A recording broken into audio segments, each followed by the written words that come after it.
Anemone was a mermaid with a heart full of wanderlust and a tail that ached for speed. The coral canyons of her home reef, while beautiful, felt as familiar as the scales on her own fins. She watched the dolphins arc through the open water with a pang of envy, and even the tuna, with their blunt, powerful urgency, seemed to go places she could only dream of. Her best friend was a sea turtle named Kale, whose wisdom was as deep as the trenches he sometimes visited. "Patience, little ripple," he would rumble, seeing her restlessness. "The ocean does not reveal her secrets to those in a hurry." But Anemone was always in a hurry. One afternoon, while exploring a field of swaying seagrass near the drop-off, she saw him, a seahorse, but not like any she had ever seen. He was the size of her forearm, with a coat of scales that shifted from sun-dappled gold to deep emerald depending on the light. His tail was a perfect curl,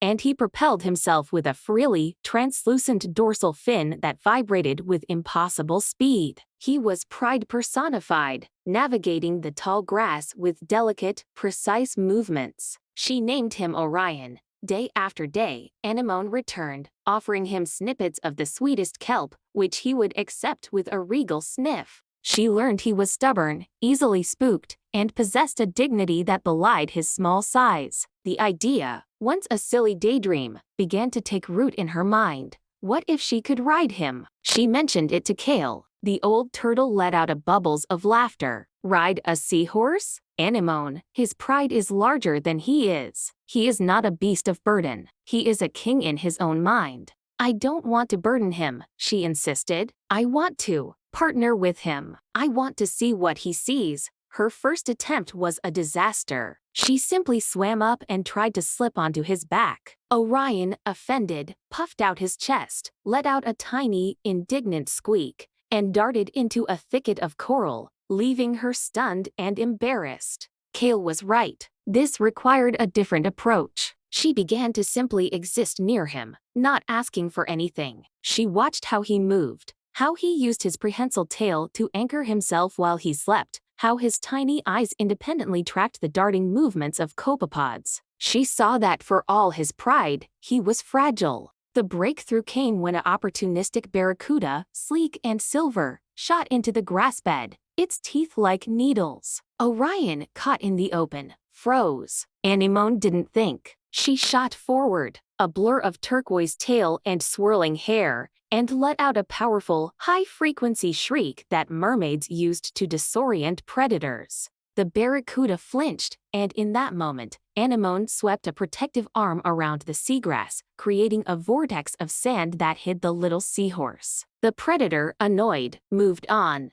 Orion slowly emerged from the sand. He didn't flee. He simply looked at her, his tiny chest heaving. Then he did something extraordinary. He swam forward and gently wrapped the tip of his tail around her smallest finger, a gesture of trust. After that, everything changed. Anemone didn't try to get on him. She asked. She would hold out her hand, palm up. He would consider it, and then, on his own terms, would swim onto it. She learned to hold her body perfectly still, to become a part of the current he was accustomed to. The first time she draped herself along his back, it was a mutual decision. He anchored his tail to a strong piece of seaweed and held himself steady. She was so light, so careful, letting her body float above him, only her hands gently holding his sides. His dorsal fin whirred, and they moved forward a slow, graceful drift. It was nothing like the explosive speed of a dolphin. It was better. It was like floating on a whispered secret. They practiced for weeks.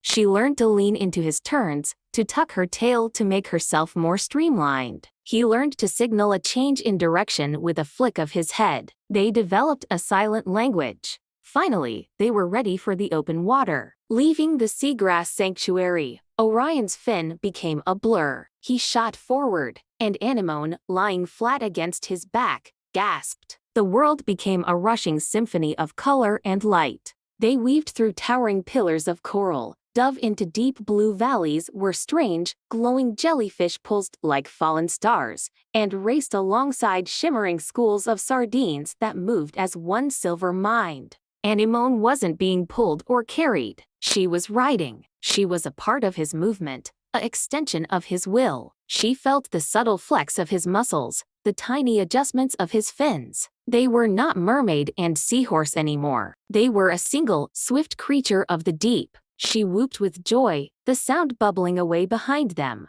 Orion, hearing her delight, seemed to stand even taller, his golden scales gleaming. He performed a playful loop-the-loop, and she held on, her laughter echoing in the vast, silent water. When they returned to the seagrass, exhausted and exhilarated, Kale was waiting. He took in the sight of Anemone's radiant face and Orion's proud, puffed-out chest. "Well, little Ripple," the turtle rumbled, his eyes twinkling. "It seems the ocean has revealed a new secret to you." Anemone stroked Orion's mane like crest. "She didn't reveal it, Kale," she said softly. "We discovered it together." And as Orion curled his tail around her finger once more, Anemone knew she had found more than speed. She had found a friend, and in the endless blue wilderness, she had finally found a way to fly. The end. Thank you for watching, and please don't forget to like, share, and subscribe.